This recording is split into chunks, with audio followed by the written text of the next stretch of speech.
Barrett Hayton, I am curious to see how he plays this year. I think he will get a lot of ice time. If if your projections are him being third line center, and it doesn't work out for him being on the team, the other option that I had on the third line would have been Travis Boyd. I think he's shown that he can be an NHLer, right? Because But do you want to break him up from Keller and Schmaltz with how ridiculous they play? Obviously, it might be a flash in the pan thing, but it's just that chemistry was unreal last year. It was really good chemistry, and I am curious to see how that looks. We don't really have a centerman on this team that's going, you are the guy. So it really is going to be, there's actually four main players, I would say, that are going to be playing for that first line center position, which is Boyd, Hayden, McBain, and Nathan Smith.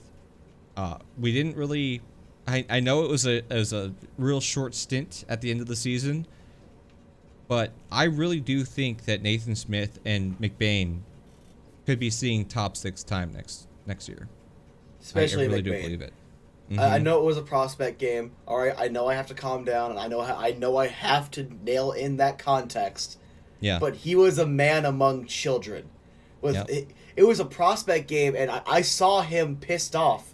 I saw him angry that the drives weren't working out right, or puck kept getting turned over. Like, he had a drive to win in a prospect game, and he already has an NHL job. Like, yeah. I know this is just us talking, but when we were talking about, hey, what does these Geeky and Cooley coming in do for a guy like McBain, and I was saying I think he's gonna get fired up.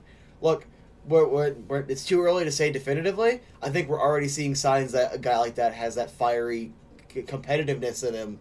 He might steal the first line spot. He's not going to be first line when Cooley comes in, but this year, because Cooley's at least a couple years away, optimistically 2 years away, might be another year or so after that, but McBain might steal that. Yeah. And it's exciting to watch him play. He does those little things right, and it's again, you can't teach competitiveness. You can try, but man, if someone doesn't have that fire, you can't do anything with it. And Smith didn't play in that game, so I can't really say much for him except for what we saw last year was pretty good. Although I think he ends up moving to the wing. I have nothing to base that off except for I just feel like he probably ends up just drifting over to the wing. I didn't get to kind of a gut thing. I didn't get to enough sample size from him to say that. I do agree with your opinion. Like I do think that McBain looks better in the center position than Smith does. But at the same time, we didn't get enough sample size for me to really make that total stamp of like this is what's going to be. Yeah, I am curious. I hope that those two kids get some opportunity to move up to the first line and play with Keller and Schmaltz this year. I really do hope so, because they came here looking for more opportunity, and luckily, like, Tournier's shown that he says, like, hey, you play good, you're getting that opportunity, right? Doesn't matter if you're Christian Fischer or Clayton Keller. Like, if you play good, you're getting that opportunity.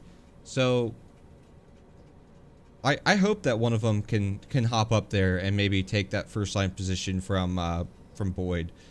But we'll see. I mean, if they don't, then maybe they're your second line, right? Like, what if you got a second line of McBain down the middle? So just to go back here. So your first line would be Schmaltz, Boyd, Keller. Your second line would be maybe Smith on the wing, McBain in the middle, and then you'd have like Richie on the right, or Lawson Krause, right? One or the other. They're both kind of similar players. I'd say Krause is more skill, whereas Richie's more bully over. But something like that would be all right for a top six, I would say. And I definitely say that I have to agree. Like, it was too small of a sample size. I just have a gut feeling. That's the only thing I'm basing it on. And your gut feeling could be wrong, but that's why it's like I just feel like he goes over to the wing.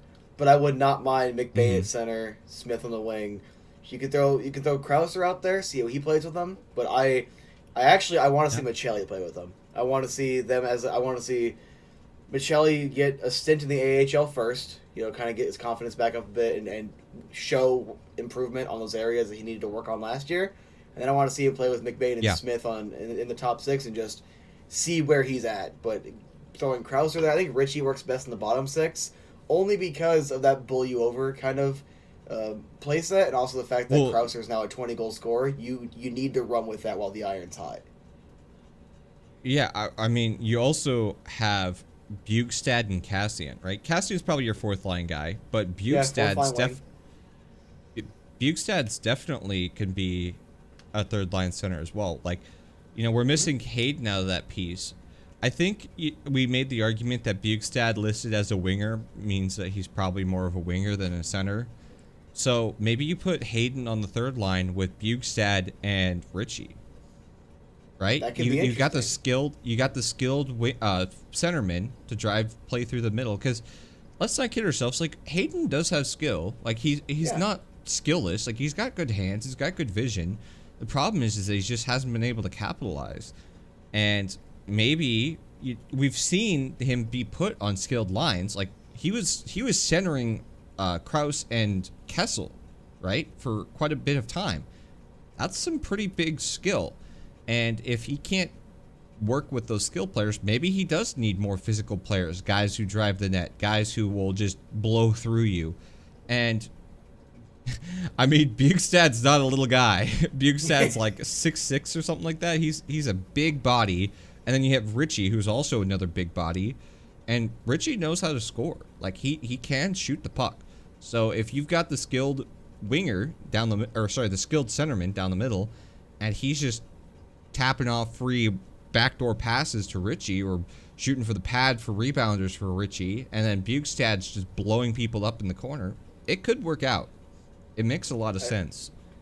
I think one thing especially is just if they can manage to get Hayton in on the idea of controlled entry. Hey, you have 2 big beefcakes on either side of you. Take it across the line. Mm-hmm. If you want to play with it for a little bit, kind of in between the circles, sure, try to loosen the goalie up a bit, give your wingers time to get to the net. Just start firing pucks, because you might be able to get a moving screen. You might be able to get Ritchie right there for a rebound. You might be able to bounce it off a couple guys. Crash the net. And just, I think that could be interesting, because for the most part, I don't remember him doing a lot of dump and chase, but I do remember him carrying it across the line quite a bit. I just don't remember what he did after when I was watching it a lot of the time. So I know you pay a lot more attention to the little stuff like that, so you could fill me in real quick. Yeah, so there's a couple of plays that I really liked from Barrett Hayton. His first year, he had a really good play. Obviously this was a few years back, but he had a really good play in the bringing it over the line. And then he kind of just did a little move, like, I think it was between the defender's legs, and then kind of freed himself up to get into a shooting lane and scored. That was a really good highlight from him. Obviously, we saw the big highlight where he walked his way through 3 or 4 defenders and scored on the goalie. That was another. That was a good zone entry. What I do like is a play that kind of comes up in my head, because I was sitting there in the seat and got to see this firsthand, was that he's always looking at the goalie and seeing where the goalie's eyes are. So there's a play, I believe also his first year, he was playing with Phil Kessel, and he starts skating behind the net, and I think the puck's down there, and he's going to grab it, and he's watching the goalie's eyes as he's skating towards the puck. And he gets the puck first and turns, and I think he passes it between his legs, or some little quick pass straight to Kessel, who's sitting right on the slice of the trapezoid. And Kessel beams it right into the corner, and the goalie had no clue that it was even coming. Those are the types of things that you got to do to be an everyday NHLer, and that's what I want to see more of out of Hayden.